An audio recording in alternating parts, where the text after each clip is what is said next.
আসসালামু আলাইকুম রহমতুল্লাহি বারাকাতু। প্রিয় ভাই ও বোনেরা, আমরা আজকে গুনাহমুক্ত হব বিশেষ দোয়া পড়ার মাধ্যমে এবং জানব কোন আমল করলে খুব সহজে জান্নাত পাওয়া যায়। দর্শক, রব্বে কারিম কিছু কিছু সূত্র রেখেছেন, যে সূত্রগুলো ধরে হাঁটলে গন্তব্য জান্নাত হবে, কোনো মিস নাই। দর্শক, যারা সিলেট যাবেন তারা যদি ঢাকা কমলাপুর স্টেশন থেকে সিলেটের ট্রেনে উঠতে পারেন, তাহলে আর আপনার কোনো চিন্তা নাই।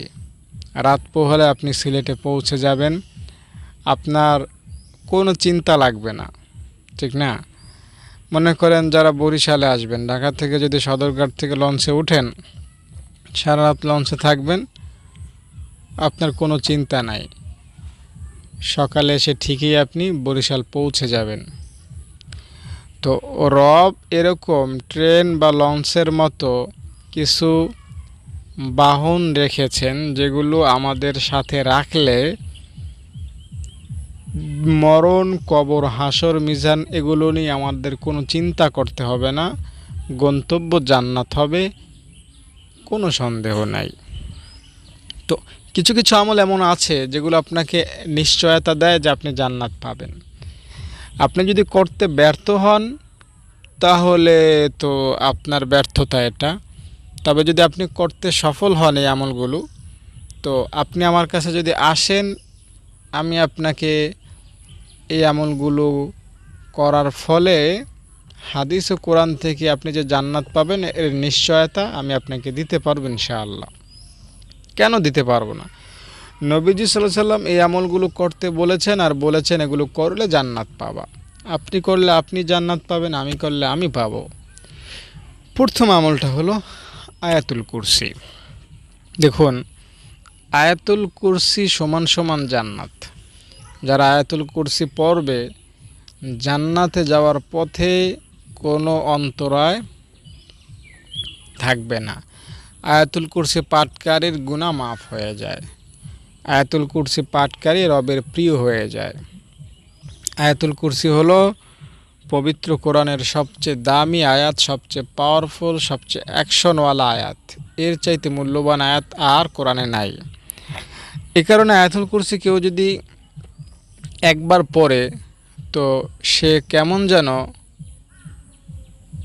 প্রায় 9 পারা কোরআন শরীফ খতম দিয়ে ফেলে। 9 পারা কোরআন শরীফ খতম দিলে যেই সোয়াব হয়, সেই সমপরিমাণ সোয়াব পেয়ে যায় একবার আয়াতুল কুরসি পাঠকারী ব্যক্তি। এছাড়া দুনিয়ার শয়তানি, জিন, ভূত এগুলো থেকে তো বাঁচা খুব সহজ হয় আয়াতুল কুরসি নিয়মিত পাঠ করলে। আয়াতুল কুরসি হলো ট্রেনের মতো, বা একটা বিমান, বা একটা জাহাজের মতো। আপনি উঠবেন, এটা গন্তব্য স্থানে আপনাকে পৌঁছে দেবে। আপনি মনে করেন বিদেশে যাবেন, হজ করতে যাবেন, ঢাকা এয়ারপোর্ট থেকে বিমানে উঠবেন, একেবারে মক্কায় গিয়ে আপনাকে পৌঁছিয়ে দেওয়া হবে, কোনো চিন্তা করতে হবে না। তো আয়াতুল কুরসি ঠিক এমনই। আপনি আয়াতুল কুরসি আমল করবেন, আয়াতুল কুরসিকে সাথে রাখবেন প্রতিদিন, এটা আপনাকে জান্নাতে পৌঁছে দেবে।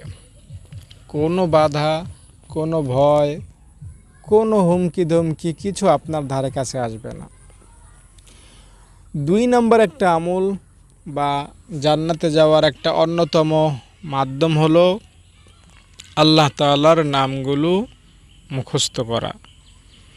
আর রহমান, আর রহিম, আল মালিক, আল খালিক, আল কুদ্দুস, আল জব্বার, আল হাইয়ু, আল কাইয়ুম, ইয়া যাল জালালি ওয়াল ইকরাম, ইয়া নূর, ইয়া সবুর, ইয়া শাকুর, ইয়া আলিয়্যু, এগুলো আল্লাহ তাআলার নাম। এরকম 99টা নাম আছে। এই 99টা নাম যদি আপনি মুখস্থ করতে পারেন এবং আমল করতে পারেন, সরাসরি জান্নাত পাবেন। সব গুনাহ মাফ হবে। আপনার জীবনে ছোট বড়, জানা অজানা, প্রকাশ্য গোপনীয়, ইচ্ছায় অনিচ্ছায় করা যত গুনাহ, সব গুনাহ মাফ হবে। আয়াতুল কুরসি এক না, আল্লাহ তাআলার নাম মুখস্থ করে পাঠ করতে পারলে, আল্লাহ তাআলার নাম পড়বেন, সব গুনাহ মাফ হবে এবং মরার সাথে সাথে আপনি জান্নাতে পৌঁছতে পারবেন। মৃত্যুর পর পর আপনি জান্নাত পৌঁছতে পারবেন। আর এ কথা কোনো অলিয়া উলিয়া বা পীর বুজুর্গের না, এ কথা হাদিসে এসেছে, আমাদের নবীজি সাল্লাল্লাহু আলাইহি সাল্লাম আমাদেরকে বলেছেন। গুনাহ মাফের জন্য বা নিশ্চিত জাহান্নাম থেকে বাঁচার জন্য শতভাগ সিওরিটির সাথে জান্নাত প্রাপ্তির জন্য আরেকটা আমল আপনার সাথে শেয়ার করব। সেটা হলো জবান হেফাজত করা এবং লজ্জাস্থানের হেফাজত করা। নবী কেমন যেন বলতেছেন, আমার উম্মত তুমি তো অনেক কিছু জানো, যেটা করলে জান্নাত পাওয়া যাবে, ওটা করলে জাহান্নাম থেকে বাঁচা যাবে, আল্লাহ তাআলা এটা করতে বলেছেন, সেটা করতে বলেছেন, অমুকটা করতে বলেছেন, তমুকটা করতে বলেছেন। তো তোমাকে আমি এত ভিড়ের মধ্যে সহজ একটা আমল বলে দিই, সেটা হলো তুমি জবান আর লজ্জাস্থান আল্লাহ তাআলা যেমন ব্যবহার করতে বলেছেন শতভাগ তেমন ব্যবহার করো। তোমাকে জান্নাতে কেমনে নেওয়া লাগে ওটা আমি দেখে নেব। কে বলতেছেন? নবীজি সাল্লাল্লাহু আলাইহি সাল্লাম। নবীজি আপনাকে জান্নাতের নিশ্চয়তা দিয়েছেন কি করলে? জবান লজ্জাস্থানের হেফাজত করতে পারলে। মানে জবান যেমন প্রয়োগ করা দরকার, যেখানে যেভাবে কথা বলা দরকার, লজ্জাস্থানের যেমন প্রয়োগ হওয়া দরকার, এমনটা যদি আপনি এখন থেকে আরম্ভ করতে পারেন, এতদিন করেন না সমস্যা নেই, এখন থেকে আরম্ভ করেন, তাহলেও ইনশাল্লাহ আশা করা যায় নবী আপনাকে দায়িত্ব নিয়ে জান্নাতে পৌঁছাবেন। দায়িত্ব নিয়ে যদি জান্নাতে নবীজি পৌঁছান, আর ভয় কিসের বলেন? আর এটা করলে আপনার গুনাহ মাফ হয়ে যাবে, গুনাহ থাকবে না, ঠিক আছে? জানা অজানা সব গুনাহ মাফ হবে ইনশাআল্লাহ। দর্শক, তাই আসুন আমরা লজ্জাস্থানের হেফাজত করি। আর একটা আমল আছে, একটা দোয়া আছে, রদিতু বিল্লাহি রাব্বাও ওয়া বিল ইসলামি দীনাও ওয়া বিমুহাম্মাদিন সাল্লাল্লাহু আলাইহি ওয়াসাল্লাম নাবিয়্যাও ওয়া রাসূলা। তিনবার পড়বেন। আল্লাহ রাব্বুল আলামিন বলতেছেন, বান্দা তুমি দোয়াটা তিনবার পড়লে আমি তোমাকে জান্নাতি হিসাবে লিখে নেই, আমি তোমাকে জান্নাত দিব, এটা আমি ওয়াদা করে ফেলি। বান্দা তুমি যখনই দোয়াটা তিনবার পড়ো, আমি আল্লাহ তোমাকে জান্নাত দিব, এটা আমি অঙ্গীকার করে নিই। তাই আপনি তিনবার দোয়াটা পড়বেন প্রতিদিন, সকাল এবং বিকালে তিনবার করে। আল্লাহ তাআলা আপনাকে নির্ঘাত নিঃসন্দেহে শতভাগ সিওরিটি দিয়ে বলছি জান্নাত দিবেন ইনশাআল্লাহ। আর একটা সস্তা আমল বলি, এটা যদি আপনি করতে পারেন তো আপনার গুনাহ মাফ হবে এবং জান্নাত নিশ্চিত হবে। সেটা হলো একদম সহজ কোনো দোয়া না, কোথাও যেতেও হবে না, সেটা হলো আপনার দেল। বলবেন হুজুর এটা কেমন আমল? দেল অন্তর। এই দেলে আপনি কারো প্রতি ক্ষোভ, ঝোপ, রাগ, হিংসা, অহংকার, শত্রুতা রাখবেন না। অন্তরটা এখন সাফ করে দেন। প্রতিদিন অন্তরটা সাফ করবেন। আমরা প্রতিদিন যেমন মাথা শ্যাম্পু করি, গায়ে সাবান দেই, গোসল করি, তো অন্তরটাও এভাবে প্রতিদিন ধুয়ে ফেলবেন সবাইকে মাফ করে দিয়ে। আমার অন্তরে আজ থেকে কারো প্রতি হিংসা আসবে না, কারো প্রতি অহংকার আসবে না, আমি কাউকে ঠকাবো এই চিন্তা আমি অন্তরে আনবো না। যদি আপনার অন্তরটা পাকসাফ রাখতে পারেন, তো হাদিসের আলোকে আমি আপনাকে জানাচ্ছি আল্লাহ রাব্বুল আলামিন আপনার টোটাল লাইফের সব গুনাহ মাফ করে দিয়ে আপনাকে জান্নাত দান করবেন। খুব সস্তা জান্নাত পাওয়া। এই যে আমলগুলো বললাম না, কোনো একটা আমল নিজের সাথে ভালোভাবে খাপ খাইয়ে ধরে রাখুন। একটা আমল বাকিগুলোকে কি করবে? চালিয়ে নেবে। একটা আমল ধরতে পারলে বাকিগুলো এমনিতেই ঠিক হয়ে যাবে। দর্শক, আপনি যদি ভালো মানের একটা চাকরি পান, মনে করেন আপনি ৭০,০০০ টাকা বেতনের একটা চাকরি পেয়েছেন। বর্তমান বাজারে আমাদের দেশে ৭০,০০০ টাকা বেতন পেলে ভালোভাবে চালিয়ে নেওয়া যায় নিজেকে এবং নিজের সংসারকে, ঠিক নয় কি? আপনার এদিক সেদিক আর কোনো চিন্তা করতে হবে না, কেমনে বাড়ি করব, কেমনে গাড়ি কিনব, কেমনে সন্তানদের পড়াশোনা করাবো, কেমনে বাজার করব, কেমনে থাকবো, কেমনে চিকিৎসা নিব, কেমনে বেড়াতে যাব, কেমনে ঘুরতে বের হব, কেমনে পোশাক পরব, কেমনে এনজয় করবো, এগুলো নিয়ে কোনো চিন্তা নাই। আপনার চাকরি ঠিক, তো এগুলো এমনিই অটোমেটিক ঠিক হয়ে যাবে।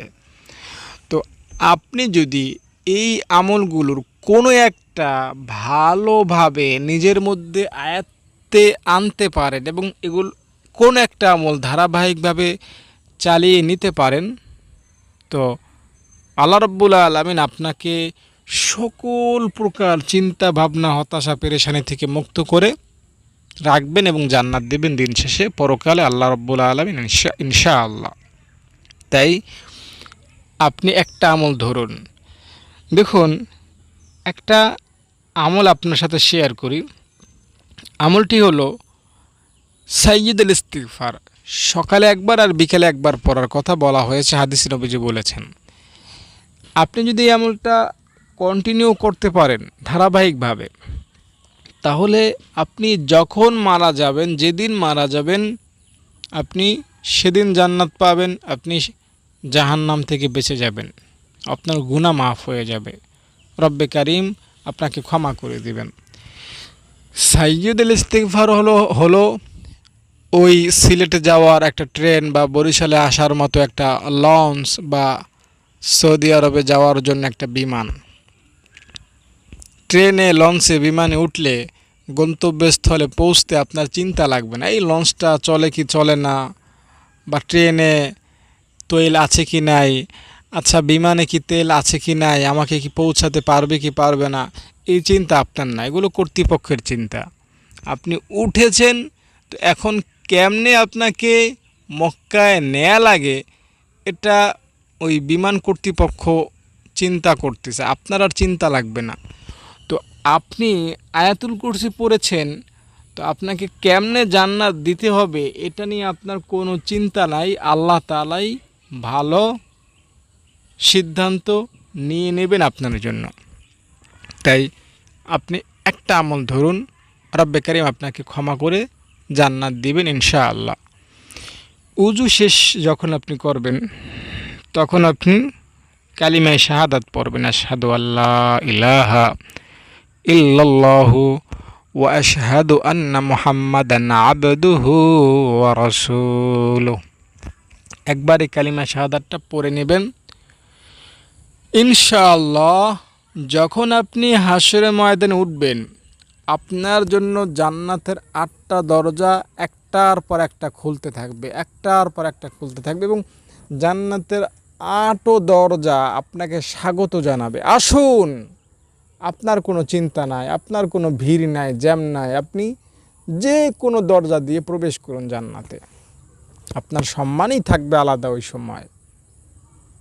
কি করলে? উজু শেষে কালিমায়ে শাহাদাত পড়তে পারলে। তাই উজু যখন করবেন কালিমায়ে শাহাদাত পড়তে চেষ্টা করবেন, এতে আপনার সমস্ত গুনাহ মাফ হবে এবং এটা আপনার জন্য জান্নাতে যাওয়ার অন্যতম মাধ্যম হবে। কালিমায়ে শাহাদাতের সম্পর্কে একটা ছোট্ট করে হাদিস বলি, বড় হাদিস ছোট করে বলি। একজন ব্যক্তি পরকালে ছিল যার কোনো সওয়াব ছিল না, গুনাহ আর গুনাহ। মনে করেন 70 বছর হায়াত পেয়েছে, শুধু গুনাহই করেছে, বেচারা কোনো সওয়াব কামায় না। তো এই লোকটাকে পরকালে আল্লাহ বলবেন, বান্দা তুমি কোনো সওয়াব করো না ঠিক, কিন্তু দুনিয়ায় তুমি কালিমায়ে শাহাদাত পড়েছিলে একবার, যাও আজকে ওই কালিমায়ে শাহাদাতকে উসিলা করে আমি তোমার 70 বছরের গুনাহ মাফ করে দিলাম। একবার যেহেতু কালিমায়ে শাহাদাত পড়েছিলা, এর উসিলায় তোমাকে আমি মাফ করে জান্নাত দিয়ে দিলাম। কালিমায়ে শাহাদাতের অ্যাকশন, কালিমায়ে শাহাদাতের পাওয়ার অন্য লেভেলের। তাই কালিমায়ে শাহাদাত পড়বেন কখন? উজু শেষ করার পর। কালিমায়ে শাহাদাত সবসময় পড়া যায়, তবে উজু শেষ করে পড়া ভালো। খাবার সবসময় খাওয়া যায়, তবে সকাল, দুপুর, রাত্র খাওয়াটা স্বাস্থ্যের জন্য উপকারে, ঠিক নয় কি? আমি কি ভুল বললাম? এভাবেই তো আমরা খাই, ঠিক না? ভুল বললে ভুল বললাম, মাফ করবেন। তো কালিমা শাহাদাতটা সবসময় পড়া যায়, তবে উজু শেষে পড়াটা ভালো এবং জান্নাতের 8টা দরজা খুলবে এরকম একটা নিশ্চয়তা রয়েছে। আরও অনেক আমল আছে যেখানে নবীজি সরাসরি কোনো প্রকার ভায়া মাধ্যম ছাড়া জান্নাতে যাওয়ার নিশ্চয়তা দিয়েছেন। যেমন আপনি যদি কালিমা লা ইলাহা ইল্লাল্লাহ পড়তে পারেন জান্নাত পাবেন, তবে লা ইলাহা ইল্লাল্লাহ পরে যদি আকাম কুকাম করেন জাহান্নামে আগে যেতে হবে, এরপর একদিন জান্নাত পাবেন। তবে জান্নাত পাবেন এতে কোনো সন্দেহ নাই, জান্নাত পাবেন এতে কোনো সন্দেহ নাই। আবার আরেকটা আমল আপনাকে বলি, আপনি যদি মানুষকে সালাম দেন আর রাতে উঠে নামাজ পড়েন শেষ রাতে আর মানুষকে খাওয়ান, তাহলে আল্লাহ তাআলা আপনাকে নিরাপদে জান্নাতে ঢুকাবেন। কোনো চিন্তা লাগবে না, আপনার নিরাপদে জান্নাতে পৌঁছতে পারবেন। আরেকটা আমল আপনাকে বলি, আপনি যদি আল্লাহর কাছে বলেন যে আল্লাহ আল্লাহুম্মা ইন্নী আসআলুকাল জান্নাহ, আল্লাহুম্মা ইন্নী আসআলুকাল জান্নাহ, আল্লাহুম্মা ইন্নী আসআলুকাল জান্নাহ, কয়বার? 3বার। এই দুটো 3বার বলবেন, তাহলে জান্নাত আল্লাহর কাছে বলবে আল্লাহ যেহেতু সে এই দোয়াটা 3বার পড়েছে, তাই তুমি তাকে জান্নাত দিয়ে দাও, তুমি তাকে মাফ করে দাও। বুঝতে পেরেছেন? তাই আল্লাহ তাআলার কাছে এই দোয়াটা 3বার পড়বেন। এই দোয়াটার অর্থ হলো আল্লাহ তুমি আমাকে জান্নাত দাও, তুমি আমাকে জান্নাত দাও, তুমি আমাকে জান্নাত দাও। আরেকটা সহজ আমল আপনার সাথে শেয়ার করতে চাই, সেটা হলো আপনি যদি আল্লাহুম্মা আজিরনি মিনান নার 7বার পড়েন, কয়বার? 7বার, তাহলে আল্লাহ রাব্বুল আলামিন আপনাকে জাহান্নাম থেকে রক্ষা করবেন। আপনি যেদিনই মারা যান না কেন, যত গুনাহ নিয়ে মারা যান না কেন, আল্লাহ তাআলা আপনাকে জাহান্নাম থেকে রক্ষা করে জান্নাত দেবেন ইনশাআল্লাহ। প্রত্যেকদিন 7বার পড়তে হবে। এবার আমি আপনাকে একদম একটা শক্তপোক্ত মজবুত এবং খুবই ভিত্তি শক্ত আমল আপনার সাথে শেয়ার করব, যেটার মধ্যে কোনো সংশয়, সন্দেহ, দুর্বলতা, অস্পষ্টতা নাই। এই আমলটা একজন আলেম করলো যেমন ফজিলত, জাহেল করলো যেমন ফজিলত, রিক্সাওয়ালা, ভ্যানওয়ালা, ড্রাইভার, কুলি, মজদুর, ডাক্তার, ইঞ্জিনিয়ার, ব্যারিস্টার, যে গ্রামে থাকে, যে শহরে থাকে, যে বিদেশে থাকে, যে দেশে থাকে, কোনো ভেদাভেদ নেই, সবার জন্য সমান। আপনি পড়বেন আপনার জন্য যেমন ফল, আমি পড়ব আমার জন্য তেমন ফল, আরেকজন আল্লাহওয়ালা পড়বে তার জন্য একই ফল। আমলটা হলো নবীজি সাল্লাল্লাহু আলাইহি ওয়াসাল্লামকে স্মরণ করে, ভক্তি করে, মায়া করে, শ্রদ্ধা করে সকালে 10বার দুরূদ আর বিকালে 10বার দুরূদ পড়া, বিনিময়ে জান্নাত হাসিল করা। সকালে 10বার দুরূদ পড়বেন, বিকালে 10বার দুরূদ পড়বেন, নবীজি আপনাকে জান্নাতে পৌঁছাতে সাহায্য করবেন। একদম একটা সলিড আমল বললাম, নির্ভেজাল একটা আমল বললাম। এতক্ষণ যত আমলের কথা বললাম সব আমল আপনি ছেড়ে দেন, শুধু এই একটা আমল আপনি করেন, এই একটা আমলেই আপনার জন্য যথেষ্ট হবে। বলেছিলাম না 70,000 টাকা বেতনের চাকরি পেলে যেমন সব সমস্যার সমাধান করা যায়, এই একটি মাত্র দুরূদের আমল সকালে 10বার বিকেলে 10বার দুনিয়াবি পরকালীন সব সমস্যার সমাধান করতে যথেষ্ট ইনশাআল্লাহ। তাই দুরূদ শরীফ পড়ুন। কেউ কেউ আছেন 10বার কি, 20বার কি, 1000 বার কি, 2000 বার কি, তাদের কাছে 5000 বার প্রতিদিন দুরূদ পড়া চুটকি দেওয়ার মতো, পান খাওয়ার মতো, বা একটু গোসল করার মতো, মানে যেই কাজে মানুষের কষ্ট হয় না, ভাত খাওয়ার মতো, মানে হাস্যোজ্জ্বল চেহারা নিয়ে যে কাজগুলো আমরা করি এমন সামান্য কষ্টের মতো তাদের কাছে 5000 বার দুরূদ পড়া। তো আপনি 10বার দুরূদ পড়তে পারবেন না প্রতিদিন, আপনি কেমন উম্মত? আপনি কেমনে জান্নাত পাওয়ার আশা রাখতে চান? তাই দুরূদ পড়ুন, নবীকে শ্রদ্ধা করে, ভক্তি করে। এমনি দুরূদ পড়লে উপকার পাবেন, জান্নাত পাবেন, তবে ভক্তি শ্রদ্ধা নিয়ে দুরূদ পড়া আর এমনি দুরূদ পড়া অনেক পার্থক্য, অনেক পার্থক্য। আপনার হাতে যে গ্লাস আছে সেখানেও পানি ভরা আছে, আবার বঙ্গোপসাগরেও পানি ভরা আছে। আপনার গ্লাসের পানিও পানি, বঙ্গোপসাগর ভরা পানিও পানি, দুই পানির মধ্যে ব্যবধান কতটুকু আপনি নিজেই বুঝতে পারতেছেন। তো তো ভক্তি শ্রদ্ধা ছাড়া দুরূদ পড়া আপনার হাতে গ্লাসের পানির মতো, আর ভক্তি করে দুরূদ পড়া বঙ্গোপসাগরের মতো। বুঝতে পেরেছেন আশা করি। এই জন্য ভক্তি শ্রদ্ধা নিয়ে দুরূদ পড়বেন, পরকালে কেউ আপনাকে ঠকাতে পারবে না। দর্শক, এজন্য আপনি দুরূদ পড়বেন। সর্বশেষ তাওবা প্রসঙ্গে একটা কথা বলবো। তাওবাকারী মাত্রই উন্মুখ হৃদয়ের অধিকারী, অধিক অশ্রুপাতকারী, অনুভূতিকাতর ও পরিমিত ভীতি লালনকারী। তাওবাকারী মিথ্যা, দম্ভ ও অহংকার থেকে মুক্ত এবং সে অল্পতেই তুষ্ট। তাওবাকারী হৃদয় ও মন যার প্রমাসপদের বিরহে কাতর, চেহারায় শোকের ছায়া অথচ অশ্রুতে বয়ে আনন্দের ফলকুধারা। তাওবাকারী যার প্রতিটি ঘন্টায় লুকিয়ে থাকে শিক্ষা। তাই তাওবা করবেন, সর্বশেষ তাওবা করবেন, তাওবার ফলাফল জান্নাত। তাই আশা করি আমলগুলো আপনার কাছে ভালো লেগেছে। যদি ভালো লেগে থাকে আমল করবেন। আর যদি দান করতে চান আমার মাদ্রাসা কি করবেন, আমাকে একটা ফোন দিবেন যে হুজুর আমি আপনার মাদ্রাসায় এত টাকা বা এত বেলা খাবার খাওয়াতে চাই, বা এত বস্তা চাল দিতে চাই, বা এত কেজি ডাল দিতে চাই, বা এত কেজি তেল দিতে চাই, বা এত কেজি লবণ দিতে চাই। যার যতটুকু সামর্থ্য আমাকে ফোন দেবেন, ইনশাআল্লাহ আপনার দান আমরা গ্রহণ করব এবং এতিম অসহায় ছাত্রীদেরকে খুব ভালোভাবে খাওয়াতে পারবো। আপনি ফোন করবেন, ইনশাল্লাহ আপনি পরকালে অনেক বেশি উপকার পাবেন। আর একটা বিষয় বলি, যারা আমাদের এই মাদ্রাসায় দান করবেন তারা সদগায়ে জারি হিসাবে কিয়ামত পর্যন্ত সওয়াব পাবেন। যারা মান্নত করেছেন একটা ছাগল দিবেন বা একটা সদগা দিবেন, তারা আমাদের মাদ্রাসায় একটা ছাগল দিতে পারেন। ছাগল নিয়ে আসবেন অথবা টাকা দিবেন, আমি ছাগল কিনে আপনাকে দেখাবো, ছাত্রীদের খাওয়াবো, সব দেখাবো। আমার মাদ্রাসা যারাই দান করে, দানটা কিভাবে আমি খরচ করি সেটা যাদের হোয়াটসঅ্যাপ ইমো আছে তাদেরকে আমি দেখাই দিই। তাই আশা করি আপনিও দিবেন। ভালো থাকবেন, নিরাপদে থাকবেন। আসসালামু আলাইকুম। ছাত্রীরা, তোমাদের হাতে কি তোমরা কোরআন শরীফ পড়তে পারো? তোমরা কোরআন কোথায় শিখেছো? এই মাদ্রাসায় পড়তে কোনো টাকা দিতে হয়? আসসালামু আলাইকুম দর্শক, আমি আব্দুল আজিজ, এরা আমার ছাত্রী। আমি এদের থাকা, খাওয়া, বেতন, বিদ্যুৎ বিল, গ্যাস বিল, যেখানে যা আছে এভরিথিং সব কিছু ফ্রি করে দিয়েছি।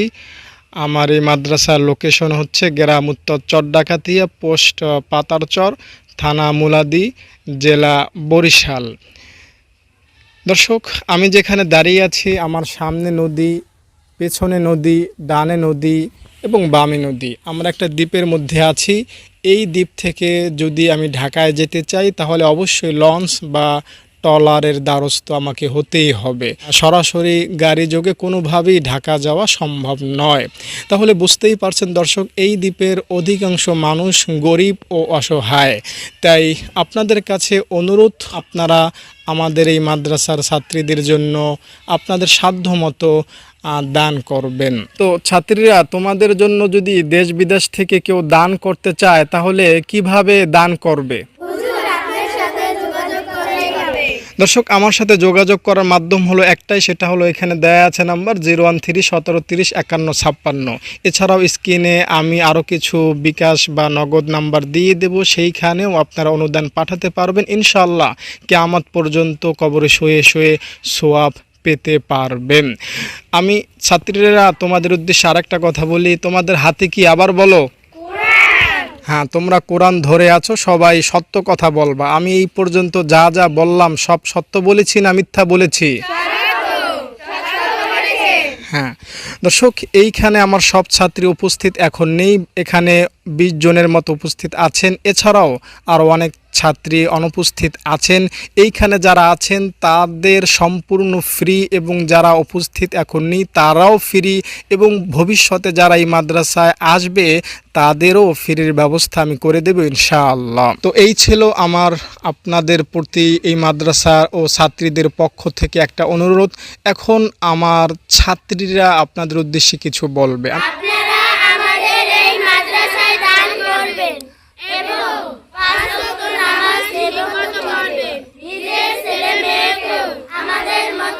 কোরআন শিক্ষা দেবেন। ভালো থাকেন, সুস্থ থাকেন। আসসালামু আলাইকুম। আমার আমার মাদ্রাসায় বড় ছাত্রীদের সংখ্যা মোট ৩০ জন। তারা নুরানি বিভাগে এবং মাওলানা বিভাগে পড়াশোনা করতেছেন। তোমাদের জন্য দান করেছেন, তার জন্য দোয়া করবা। সবাই বলো আমিন। তার কাজকর্মে, তার জীবনে, তার শারীরিক, তার সামাজিক, তার রাষ্ট্রীয়, তার ধার্মিক সব বিষয়ে যাতে আল্লাহ তাআলা সফলতা এনে দেন। সবাই বলো আমিন।